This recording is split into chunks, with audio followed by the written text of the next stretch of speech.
What's going on, guys, and welcome back to another Reddit video here on the Life Stories channel. My name's Dylan, and today we're going to be looking at some stories from the subreddit Tales from the Squad Car. So sit back, relax, and enjoy the show. Officer Abraham Issacson, my first baby. Cool fall weather, footbeat and slow day. I'm lounging around like a bored alley cat, wondering when anything will break the monotony. Central unit to any unit near the side street hotel. Medical assistance. Sweet, I can chill out for a bit whilst EMTs earn their pay. Baker 12 go ahead. Baker 12 responds to the site street hotel room 306. 10-4 en route. I started briskly walking towards the location in question. It was maybe a 2-minute walk if I really picked it up. Baker 12 be advised, this is in reference to an unconscious infant. Oh god. I immediately broke into a hard-on sprint as fast as my legs could carry me. I came up on the hotel's fence and paused, bracing myself to propel myself over, seriously wondering how I could get over that 9-foot monstrosity. Then I saw the staircase right next to it. I sprinted up to that instead. It's amazing what tunnel vision and adrenaline can do. I barreled into the hotel yelling, "Where is room 306? I barely noticed the front desk waving me to the left. I could hear vague voices in my radio calling out additional information. Due to some extreme auditory exclusion, nothing registered with me. Adam 16, I'm en route, I heard over the sound of the sirens through my radio. That was my shift commander announcing his presence as well. Thank God. I had a supervisor with EMS skills far exceeding my own, responding as well as the ambulance already en route. While this was happening, I jogged through the hotel until I hit the room in question until I saw what I needed. Rooms 306. Reddit City Police, I shouted as I shouldered the door aside. When I knocked it aside, my heart stopped for a second. I saw Dad standing in a corner, his normally tan Middle Eastern self pale. Mum knelt on the floor, clutching her baby. He wasn't moving. I briefly froze up, thinking in my head, I'm a rookie street cop, less than a year on the road, what do I do? Stick to the basics, try to render aid and hope for the best. Baker 12 on scene, 10-4-12. I skid on my knees like a runner coming into the home plate next to Mum. Officer Sile, pass him over. I winced inwardly. My adrenaline and a sheer single-mindedness didn't give me any room for a doctor's bedside manner. I felt bad referring to her child like it was a bag of groceries. She passed the child over, and as I spoke to dispatch, 12 to central, patient unconscious, still breathing. 10-4-12. I suddenly felt the entire weight of the world on my shoulders. I'd done CPR on dummies before, but this was different. This was a person. I'd assisted at other medical calls. I'd bandaged cuts, I'd cleaned scrapes and helped with seizures and seen heroin overdoses. This was my first time with life or death. To make it worse, it wasn't a random Joe Blow, it was an infant. Stick to the basics, I repeated in my head as I looked him over. He still had a pulse on his brachial and he was breathing normal.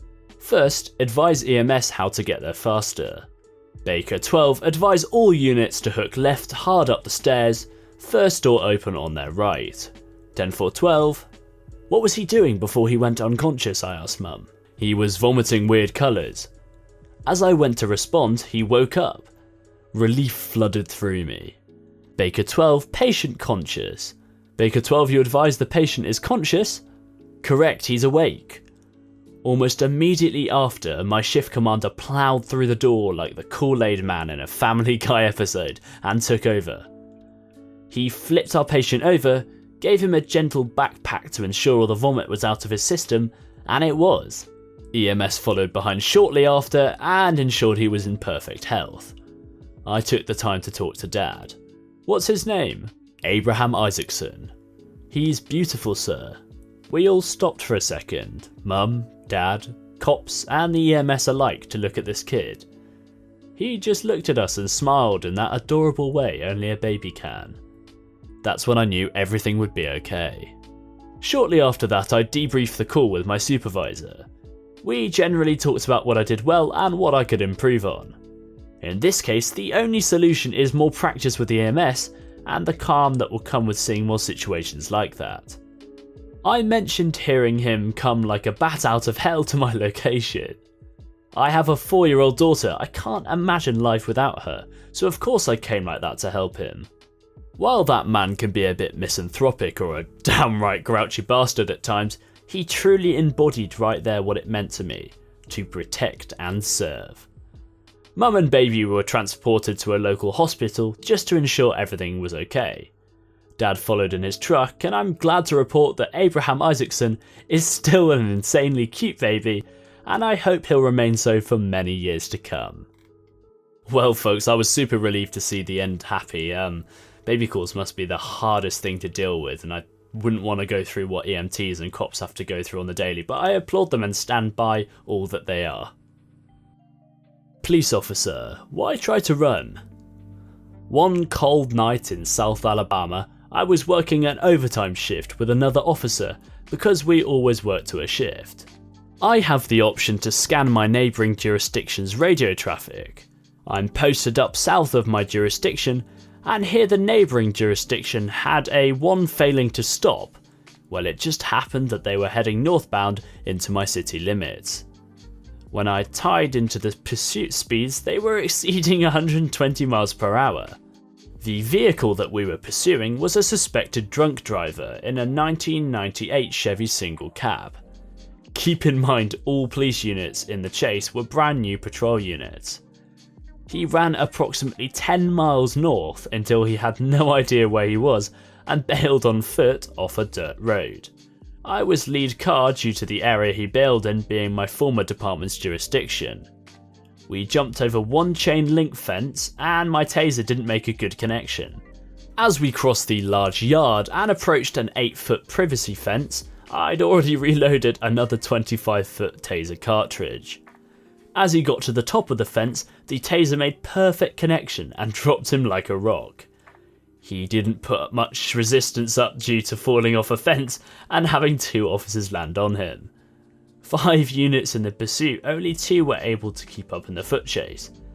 Come to find out, the guy who ran is someone I've arrested many times. 50-year-old and still running from the police. Well, let's be honest, he was super lucky there wasn't a K9 near. The fur bullet would have been so happy as he can be to find some fun. Officer, the power of prayer. It may come as a surprise to you, but there's a decent amount of people who dislike cops. They range from the incel in his mum's basement to politicians who use police as a punching bag to further their campaigns. There's also a crowd who support police. They range from a mum whose son was stabbed that wants justice, or a little old lady who you help cross the street on your first day on the footbeat. I met Emma early one evening when I was doing foot patrol in the shopping district of my city. I was scalping my sorry butt through the area in 108-degree heat. I was basically dead on my feet with a vest on and all my gear on my belt. Basically a miserable day to be a grunt on foot patrol. As I walked, I got flagged down by a little old lady with what I presumed was her husband and one little girl with her. "Excuse me, officer." "Yes, ma'am." "Could you tell me how to get to the Hard Rock Cafe?" "Yes, ma'am, you're about a block off. Just keep heading south on Main. You'll see it at the intersection on 4th Street. As we spoke, I noticed the little girl kept staring at me with curious eyes. Her grandpa noticed me looking back at her. "She wants to be a police officer when she grows up." "Does she? What's your name?" I asked as I squatted down to get on her level. "Emma," she replied in a solemn voice that combined with that stuffed up sounds that some 4-year-olds seem to have. "Nice to meet you, Emma. I'm Nick." As we talked, I fished through my pockets and found what I was looking for. A sticker shaped like a badge that said Honorary Police Officer. After asking if she wanted one and getting a yes, I carefully peeled it off and placed it firmly on the left side of her shirt. You know why we put the badge there, right? It goes over your heart. That means the promise you made to be a police officer is even more important. We did a quick photo together, and with her wearing her new badge and my sunglasses, and I joked with her granddad for a minute. Yeah, it hurt me when she said she wanted to be a cop. I was a firefighter my entire career. It's okay, sir, nobody's perfect. He chuckled at the light-hearted jab, and I went on my patrol after saying my goodbyes. I figured that would be the end of it. The next day I was on vehicle patrol, and I stopped into a 7-Eleven to grab a quick Gatorade before I went back to sit out at my favourite spot. As I checked out, I heard a voice behind me go, "Is that Officer Slice?" I did a quick look about, wondering who the hell it was. I eventually spotted the grandma and little Emma again. She was decked out in a little blue princess outfit, still carrying her stuffed animal from yesterday. I shook Grandpa's hand and asked how everything was going. He responded with the affirmative and nodded towards Emma.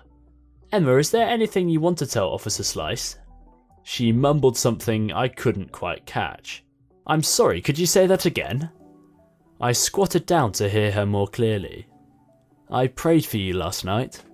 For maybe the first time in my 29 years I had no sarcastic response. I barely managed a husky thank you. I'll be honest, I nearly cried there. I haven't experienced any real hatred since I became a cop, but there's always that nagging feeling in the back of your mind. Every Reddit post bashing police, every CNN story about what we did wrong. The girl I met in the bar who asked me how it feels to know that everyone hates me. At a certain point you start to believe it, and it fosters a us versus them mentality. Little Miss Emma really helped change that mentality. Thus, I give you the power of prayer." All I can say after that story is kudos to little Emma. Highway Patrol. Turning a fine into years in prison. I'm with my country's National Highway Patrol, and about 1 week ago I was designated on a traffic enforcement operation along several highways located in several small regions, mostly to curb speeding. After doing something like 40 stops, an unhealthy amount of which were 20 kilometers over the limit, I got a call to assist a local police department for a disturbance. The disturbance was located at a weekly outdoor market. These aren't unusual, but this particular market was a big highway side market that was technically in a city that has tons of these outdoor markets. On our arrival, a single bike cop had 2 females and a male separated. We take the older female and male who were shopkeepers and start our investigation. Apparently, the younger female did some kind of scam involving the use of fraudulent coupons at the other lady's store. She ended up receiving a small amount of money from the scam, and the female shop owner realised what happened, and the male shop owner apprehended the female. It was then figured out after the apprehension she shoplifted from them as well. I spoke to both shopkeepers and the market owner, and no one wanted to press charges. The owner just wanted her to leave. Overall, the worth of the stolen property and money was about €10 or $11. I met with the local officer. He notes that she's on something. He doesn't know what, but whatever it is, it's too much. She's yelling about wanting to leave, and we just ignore her. I explain what I was told, and our conclusion is that we're happy to do a trespassing and a minor business disturbance infraction that typically carries a penalty of around €45 or $50, even though I could charge her with several much more serious crimes. We're also going to have a family member to pick her up in the car since she's apparently intoxicated. We deliver our verdict to the subject, which didn't go down well. She started screaming, hooting, hollering about us falsely imprisoning her by not letting her drive away. Then she starts going towards her car, so the local officer and I attempt to load her into the back of my car, much to her dismay. She yells about how she was going to say the male officer I'm with raped her, and then pushes away from the car. We wrestle with her, which she goes to the ground, and then pick her up and get her in the back of the car while she's screaming how the male officer groped her. She also started screaming about how she'll come back for the shop owners and F them up. I asked her if that's the story she's going to stick with because everything's on camera. She won't stop screaming, and I eventually get a yes out of her. We transport her to the nearest local police station holding facility, and per national law enforcement standards, the National Police have to be informed of all accusations of officers sexually battering people. We charged her with the original business disturbance infraction order, added a public impairment infraction, but we added a few criminal charges, theft by deception, resisting lawful detention, and criminal threatening. We submitted dashcam, bodycam, written reports and witness statements to the National Police, which showed that the officer didn't grope her or touch her anywhere close to a place that he shouldn't have. She refused to see a sex crimes victim nurse, she refused to comply with questioning from National Police regarding her allegation aside from saying he grabbed her, and the National Police charged her with wasting police time and giving false reports as well. If you play stupid games, you're gonna win stupid prizes, which is one of my most favourite sayings ever. Well folks, that's the end of today's video. If you did enjoy, leave a like rating down below, and if you're new around here, hit the subscribe button and put notifications on, because for some reason YouTube are really bad at pushing out notifications as to when this channel uploads. I'll see you all in the next video. Goodbye.